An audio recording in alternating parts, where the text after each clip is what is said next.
You've had some pretty memorable catches so far here in 2020. Which one has been your favorite, would you say? Dallas for sure. You know, the 80-yarder, my longest career catch for a touchdown. Kyler Murray to Christian Kirk. 2 touchdowns for Kirk now in the game. You were not lying when you said the bright lights of primetime football, something is special about that. Do you feel like you're playing at your best level right now?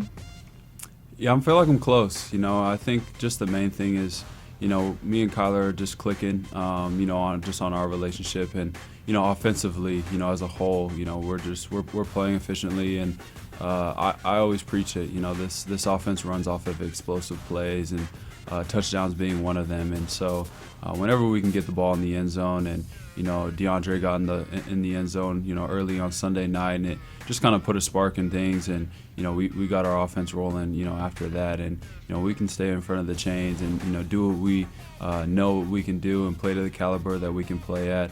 You know, there's so many different opportunities for guys to go out there and make big plays. All right, I know you do Pilates, so did that help in that instance when you had to stretch all the way out to be able to catch that ball? It definitely did. You know, my Pilates instructor has definitely put me in that position plenty of times, and just something that I had trained. You know, just making catches like that, and you know, being able to concentrate and run through the ball. So the hard work's definitely paying off. You think about a Monday night football game against the Cowboys and the crowd that would have been in place, but just all year long, has it just been a weird feeling not having that energy in the stands? I think week 1 was definitely, you know, an adjustment, you know, running out there, playing San Francisco, a divisional opponent, you know, a team that just went to the Super Bowl, and you know, that was a big game, you know, right off the bat, and you run out there and there's nobody in the stands, and you know, it almost reminded me like of a Pop Warner football game. You know, you hear just the other team's sideline cheering and nobody else, and I think, you know, from there on out, you know, we kind of all got used to it and knew that, you know, all right, this is what it's going to be like. And but once you're out there, you know, take Sunday night for example, and you know, just the moment and the atmosphere in that game, especially coming down to the wire in overtime, it felt like there was 100,000 people in the stands. But that's just because of the moment, the intensity that's created during the game, on the sidelines, on the field, you know, especially when you have a physical game. So it's just, football is such a special sport, and the fact that it can create its own atmosphere just with the guys and what they do on the field. So yeah, it's been an adjustment, but it's still been a heck of a lot of fun. Christian Kirk with his second touchdown, and it leaves 2:28 on the clock. How was a team able to do something that's never been done before in Russell Wilson's career when they lead at the half 10 plus and to get the win there?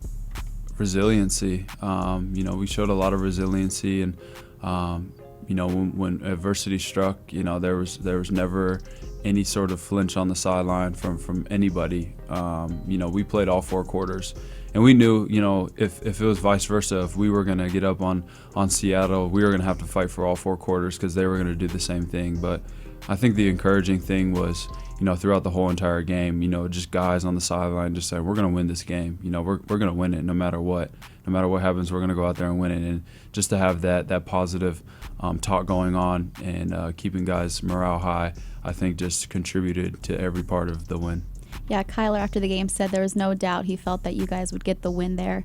How have you just seen him grow in his leadership role? Definitely just more vocal. You know, I know, you know, people have seen, you know, this season, you know, some tensions being, you know, flared up a little bit on the sideline and, you know, amongst some of the guys. But, you know, he said it after the game. It's just because he wants to be great. He wants to be great, and he wants to lead this team to a championship. And that's all you got to hear from your quarterback. You know, when you know it's coming from a good place, and he wants you to be as great, as bad as he wants to be great. You know, that's all you want from a guy like that, and it helps everybody else, you know, around him, you know, elevate their level of play and what they put into it. So it's been really good to just see him, you know, elevate and you know, kind of take that next step, you know, in his leadership role.